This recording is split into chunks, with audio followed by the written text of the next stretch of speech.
کہ جتنے بھی شاگرد اور حضور حافظ ملت کا خود ایک فرمان رہا ہے الجامعۃ الاشرفیہ کے تعلق سے، کل حضرت علامہ مفتی عبدالشکور صاحب قبلہ علیہ رحمہ مثال فرما گئے، اللہ تعالیٰ غوث اعظم کے صدقے ان کے تمام گناہوں کو معاف کرے، اللہ تعالیٰ ان کی قبر پر انوار و رحمت کی بارش عطا فرمائے۔ بہت بڑے عالم دین تھے لوگوں، یہ بہت بڑے پیر ہیں۔ میں نے کل کہا تھا کہ ہم نے پیر تو بہت دیکھا ہے، لیکن بحمدہ تعالیٰ یہ ایسے پیر ہیں، پیر تو اچھے ہی ہیں اور طہارت و تقویٰ کے بہت بڑے پابند، اور یہی نہیں بلکہ حدیث کی کتابوں کو پانی کی طرح پڑھاتے ہیں۔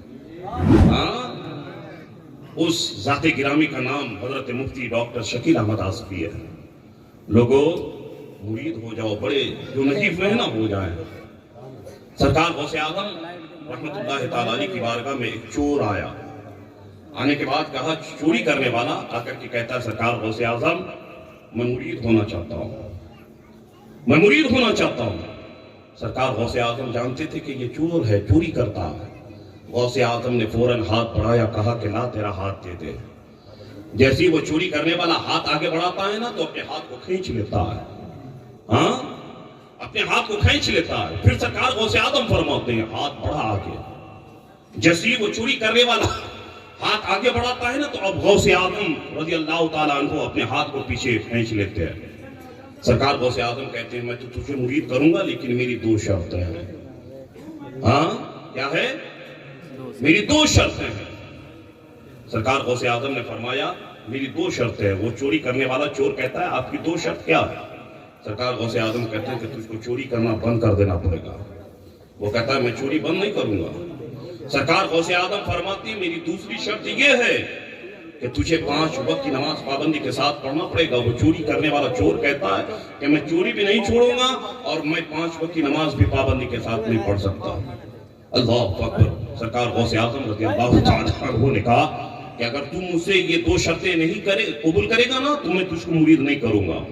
آخر میں وہ پھر کہتا ہے آپ مرید کر لیجئے۔ غوث اعظم کہتے ہیں میری ایک شرط ہے تو مان لے، تو میری ایک شرط مان لے۔ وہ چور کہتا ہے غوث اعظم آپ کی شرط کیا ہے؟ غوث اعظم فرماتے ہیں کہ تجھ کو 5 وقت کی اذان دینا پڑے گا، تجھ کو 5 وقت کی اذان دینا پڑے گا۔ بات سمجھ میں آ رہی ہے؟ تجھ کو پابندی کے ساتھ 5 وقت کی اذان دینا پڑے گا۔ بیوی کو بھی معلوم ہے کہ میرا شوہر چوری کرتا ہے، ہاں چوری کی وجہ سے اس کا گھر چلتا تھا۔ اب یہ چوری کرنے والا غوث اعظم سے تو وعدہ کر لیا ہے، غوث اعظم سے وعدہ کر لیا ہے۔ غوث اعظم نے کہا کہ تو مرید ہو جا لیکن میری شرط ہے کہ تجھ کو 5 وقت کی اذان پابندی کے ساتھ دینا پڑے گا۔ ہاں جب مسجد میں اذان ہوتی تھی نا ظہر کی، وہ مسجد میں جا کے اذان نہیں دیتا تھا، گھر میں فوراً اذان دینے لگتا تھا۔ عصر کی اذان ہوتی تھی مسجد میں، گھر میں فوراً اذان دینے لگتا تھا۔ مغرب کی اذان دینے لگتا تھا۔ اس کی بیوی بولتی ہے کہ صرف آپ گھر ہی میں وہ جو اذان دیتے ہیں، جائیے نا اگر اذان دینا ہے تو مسجدوں میں جا کے اذان دیجیے۔ اس کی بیوی کہتی ہے کہ آج کل آپ چوری بھی بند کر دیے ہیں۔ وہ کہتا ہے کہ اذان دینے سے فرصت ہی نہیں ملتی ہے کہ میں چوری کرنے کے لیے جاؤں۔ وہ چوری کرنے والا ایک دن دل میں سوچتا ہے کہ ظہر کی اذان دیتا ہوں تو فوراً عصر کا وقت ہو جاتا ہے، عصر کے بعد فوراً مغرب کا وقت ہو جاتا ہے، اور مغرب کے بعد فوراً عشاء کا وقت ہو جاتا ہے۔ ایک دن دل میں سوچا کہ آج عشاء کی اذان دینے کے بعد چوری کرنے کے لیے جاؤں گا، اس لیے کہ عشاء اور فجر میں بہت زیادہ ٹائم رہتا ہے۔ اللہ اکبر۔ وہ چوری کرنے والا عشاء کی اذان تو دے دیتا ہے، اب عشاء کی اذان کے بعد چوری کرنے کے ارادے سے گھر سے نکلتا ہے۔ ایک بہت بڑے محل میں جا کر کے رسی لگا کر کے چھلانگ مار کر کے اس محل میں داخل ہوتا ہے۔ یہ چوری کرنے والا کہاں پہنچتا ہے؟ جہاں یعنی زیورات تھے، جہاں پہ چاندی سونے اور ہیرے تھے، جاتا ہے اور اس گھر کے دروازے کو کھولتا ہے اور سارے چیزوں کو آرام سے نکالتا ہے، ایک بوری میں بھر لیتا ہے۔ یہ چوری کرنے والا جیسے ہی تمام زیورات کو، سونے چاندی ہیرے کو اس بوری میں ڈال کر کے اپنے کاندھے پہ لاتا ہے نا، جیسے ہی گھر سے نکلتا ہے آنگن پہ آتا ہے تو کیا دیکھتا ہے کہ فجر کی اذان مسجد میں ہو رہی ہے۔